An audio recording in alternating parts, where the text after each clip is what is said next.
by DJ Mukesh Chakia। DJ लाल बाबू समस्तीपुर। जब से चढ़ल बारे माई नवरात हो तुहरे सेवा में लागल रही दिन रात हो। जब से चढ़ल बारे माई नवरात हो तुहरे सेवा में लागल रही दिन रात हो। बतिया कहे नी माई सच सच सच सच दुनिया में झुलवा करे नाच नाच नाच नाच तुमके सजाई माई रात रात रात रात दुनिया में झुलवा करे नाच नाच नाच नाच तुमके सजाई माई रात रात रात रात। जब से चढ़ल बारे माई नवरात हो तुहरे सेवा में लागल रही दिन रात हो।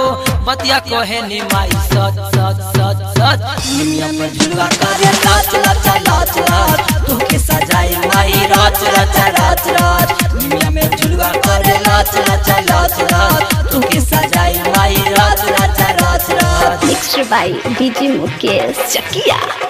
Presented by RS Media, Hasanpur, Chini Samastipur, mobile number 9128045896।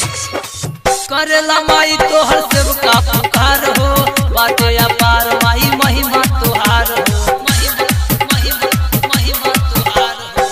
करेला माई तोहर सेवका पुकार हो बाटे अपार माई महिमा तोहार हो बाटे अपार माई महिमा तोहार हो।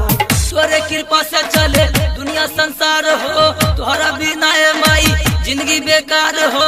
सबके दिलवा में गइलू बस बस बस बस दुनिया पर झुलवा करे नाच नाच नाच नाच तुमके सजाई माई रात रात रात रात दुनिया में झुलवा करे नाच नाच नाच नाच तुमके सजाई माई रात रात रात रात।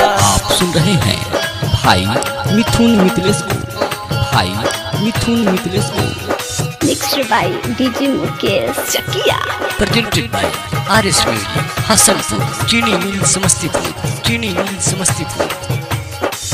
अरहुल फुलवा के पेन है दुहार हो बड़ी निका लागे माही ललकी चुनहार हो अरहुल फुलवा के पेन है दुहार हो बड़ी निका लागे माही ललकी चुनहार हो बड़ी निका लागे माही ललकी चुनहार हो।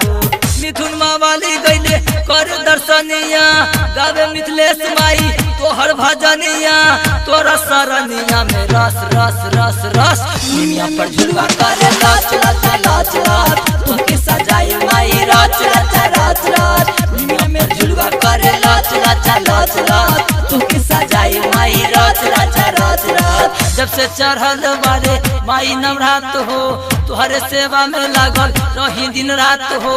बतिया कहे नी माई सच सच सच सच दुनिया में झुलवा करे नाच नाच नाच नाच तुमके सजाई माई रात रात रात रात दुनिया में झुलवा करे नाच नाच नाच नाच तुमके सजाई माई रात रात रात रात। आप सुन रहे हैं भाई मिथुन मिथिलेश को।